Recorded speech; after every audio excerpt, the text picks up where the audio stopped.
నమస్తే. సర్పంచ్ ఎలక్షన్స్ రాబోతున్నాయి. జనవరి 14-15 తేదీల్లో నోటిఫికేషన్ ఇచ్చి ఫిబ్రవరిలో ఎలక్షన్స్ పెట్టాలి అన్న ఆలోచన గవర్నమెంట్ చేస్తున్నది. సో తక్షణమే ఈ ఎలక్షన్స్ నిర్వహించాలన్న ఆలోచన ఉన్నది.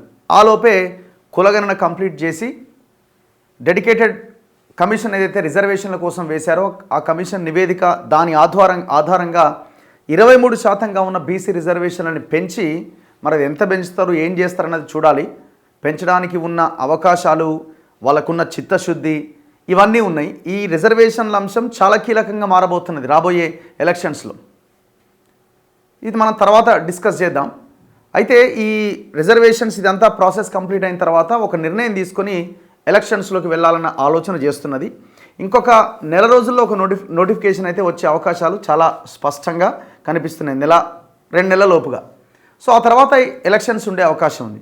అయితే ఇప్పుడు చర్చ ఏంటంటే ఈ సర్పంచ్ ఎలక్షన్స్లో పోటీ చేయడానికి చాలామంది రెడీ అవుతున్నారు. లోకల్గా ప్రజాప్రతినిధులు కావడానికి ఎక్కువ మంది ఇంట్రెస్ట్ చూపిస్తున్నారు అన్ని వర్గాల నుంచి. కొంత ఆర్థికంగా బలంగా ఉన్న వాళ్ళు ఇంకా బలంగా మేము పోటీ చేస్తామని తిరుగుతూ ఉన్నారు. గ్రామాల్లో అయితే ఆల్రెడీ డిస్కషన్ కూడా స్టార్ట్ అయింది. ఈసారి సర్పంచ్ ఎవరు కాబోతున్నారు, ఎవరు పోటీ చేయబోతున్నారు, ఎవరెవరి మధ్య పోటీ ఉంటుంది అని. సో ఇది గ్రామ పంచాయతీల్లో జరుగుతున్న చర్చ. అయితే గవర్నమెంట్ ఈ ఎలక్షన్ విషయంలో కొన్ని కీలక నిర్ణయాలు తీసుకునే అవకాశాలు కనిపిస్తున్నాయి. ఒక 2-3 అంశాలు ఉన్నాయి. ఇంతకుముందు రిజర్వేషను సింగిల్ టర్మ్ రిజర్వేషన్ ఉంది. అంటే 5 ఏళ్ళుగా రిజర్వేషన్ అంటే ఒక పీరియడ్ ఆఫ్ టైం గెలిచిన తర్వాత ఆయన దిగిపోయేంత వరకు ఒక పీరియడ్గా మనం తీసుకుంటే సింగిల్ టర్మ్ రిజర్వేషన్ ఉండేది. మళ్ళీ నెక్స్ట్ ఇయర్కి రిజర్వేషన్ చేంజ్ అయ్యేది.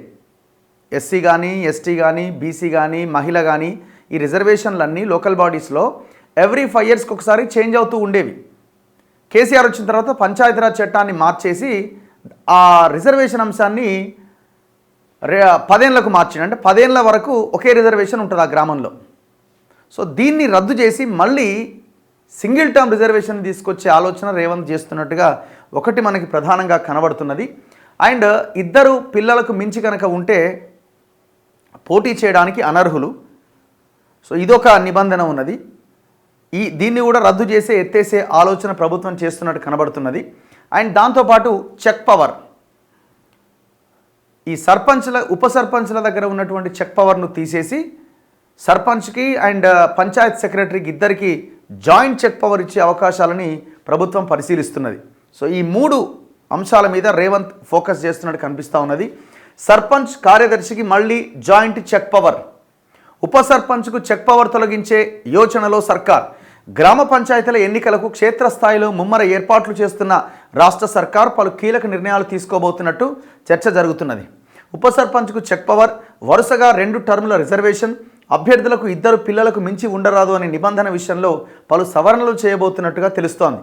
2018లో అప్పటి బీఆర్ఎస్ సర్కార్ పంచాయతీరాజ్ చట్టంలో మార్పులు చేసి సెక్రటరీ స్థానంలో ఉప సర్పంచ్కు జాయింట్ చెక్ పవర్ ఇచ్చింది. దీంతో చాలా పంచాయతీల్లో సర్పంచ్ ఉప సర్పంచ్కు మధ్య విభేదాలు తలెత్తి ఆ ఎఫెక్ట్ అభివృద్ధి మీద కూడా పడ్డది.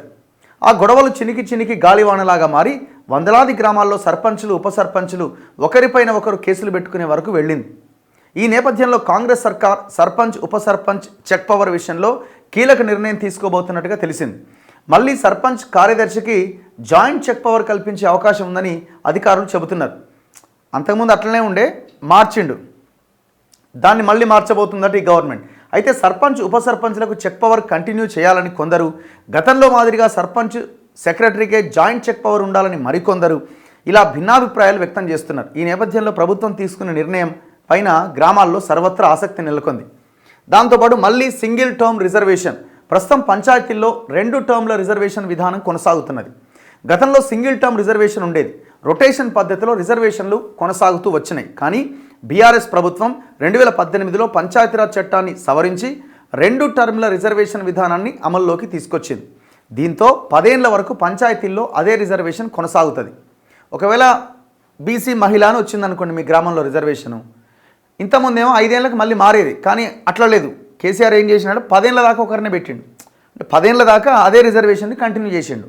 ఇప్పుడు ఆ 10 ఏళ్ళ రిజర్వేషన్ని మార్చి మళ్ళీ సింగిల్ టర్మ్ రిజర్వేషన్ని కొనసాగించే అవకాశం ఉందట. ఈ విధానాన్ని మార్చి మళ్ళీ పాత పద్ధతిలోనే సింగిల్ టర్మ్ రిజర్వేషన్ అమలు చేసేలా అసెంబ్లీలో చట్టం చేయబోతున్నట్టుగా తెలిసింది.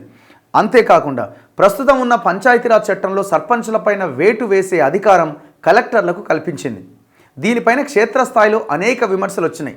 ప్రజాస్వామ్యబద్ధంగా ఎన్నుకున్న సర్పంచ్ పైన కలెక్టర్ వేటు వేయడం ఏంటని ఈ నిబంధన తొలగించాలని ప్రజాప్రతినిధులు బీఆర్ఎస్ సర్కార్ పైన ఒత్తిడి తీసుకొచ్చినా పట్టించుకోలే. దీంతో సర్పంచ్ పైన కలెక్టర్లు వేటు వేసే అధికారాన్ని తొలగించాలని కాంగ్రెస్ సర్కార్ భావిస్తున్నదట. అయితే ఇక్కడ పాయింట్ ఏంటంటే ఇక్కడ చాలా సందర్భాల్లో ఇది సర్పంచ్లు కనుక ఒకవేళ మన ప్రభుత్వంలో ఉన్న వాళ్ళు కాకుండా అపోజిషన్ పార్టీలో ఉంటే వాళ్ళ మీద రకరకాల కేసులు మోపడం, ఉన్నది లేనిది చేయడం, వాళ్ళని బుల్డోజ్ చేయడం, ఏదో రకమైన అవినీతి ఆరోపణలో ఇంకోటి చేసి ఆయన్ని పక్కకు తొలగించే ప్రయత్నం జరుగుతుంది. చాలా పంచాయతీల్లో ఇది ఉన్నది. అండ్ ఇంకా కొన్ని పంచాయతీల్లో సర్పంచులు అవినీతికి పాల్పడిన సర్పంచులు ఉన్నారు. వాళ్ళ మీద ఒకవేళ వేటుబడ్డా మళ్ళీ వాళ్ళు వెళ్ళడం, కోట్లకి వెళ్ళి స్టేలు తెచ్చుకోవడం, ఇదంతా వ్యవహారం జరుగుతున్నది. ఇదంతా ఒక పకడ్బందీ వ్యవస్థను ఏర్పాటు చేయాలి. ఒకవేళ ఆ గ్రామంలో ఆ సర్పంచ్ అవినీతికి పాల్పడితే ఇమ్మీడియట్గా ఆ పదవి నుంచి తీసేయాలి. అది ఎవరు డిసైడ్ చేయాలా? కలెక్టర్ ఉత్తగానే ఆయన అనుకొని పైనుంచి ఎమ్మెల్యే మంత్రి ఫోన్ చేస్తే డిసైడ్ చేసేది కాదు. దానికి ఒక ఫ్యాక్ట్ ఫైండింగ్ కమిటీ లాంటిది ఉండాలి.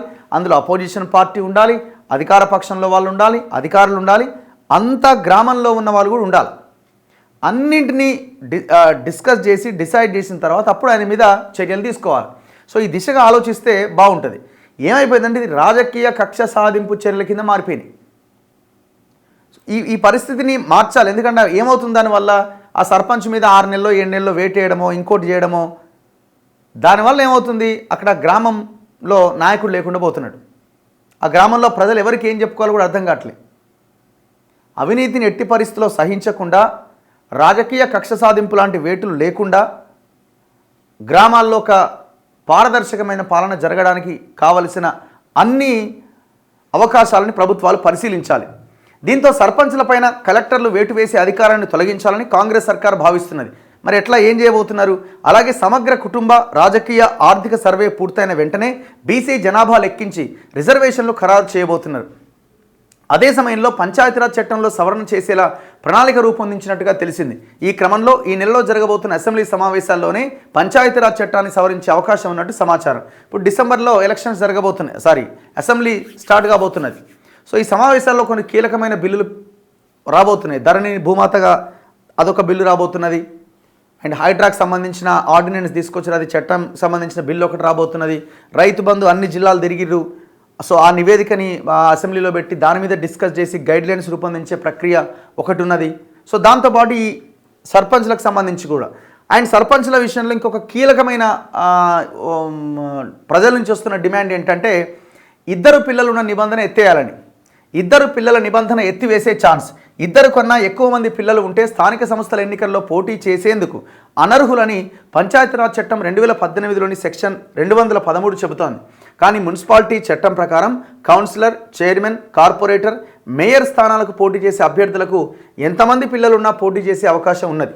ఈ నేపథ్యంలో స్థానిక సంస్థల్లోనే పంచాయతీలకు ఒక రకంగా, మున్సిపాలిటీలకు మరో రకంగా చట్టాలు ఉండడం పైన విమర్శలు వస్తున్నాయి. మున్సిపాలిటీలకు లేని నిబంధన పంచాయతీలకు ఎందుకని పలువురు ప్రజాప్రతినిధులు, నాయకులు ప్రభుత్వం పైన ఒత్తిడి తెస్తున్నారు.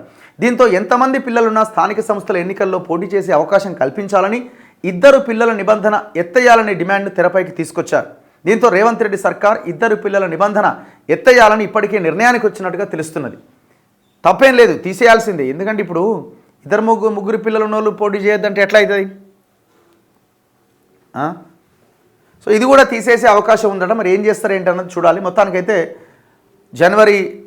మిడిల్ ఆఫ్ జనవరిలో జనవరి 15, 16 అట్లా మధ్యకాలంలో ఈ పంచాయతీ ఎలక్షన్ సంబంధించిన నోటిఫికేషన్ వచ్చే అవకాశం ఉంది.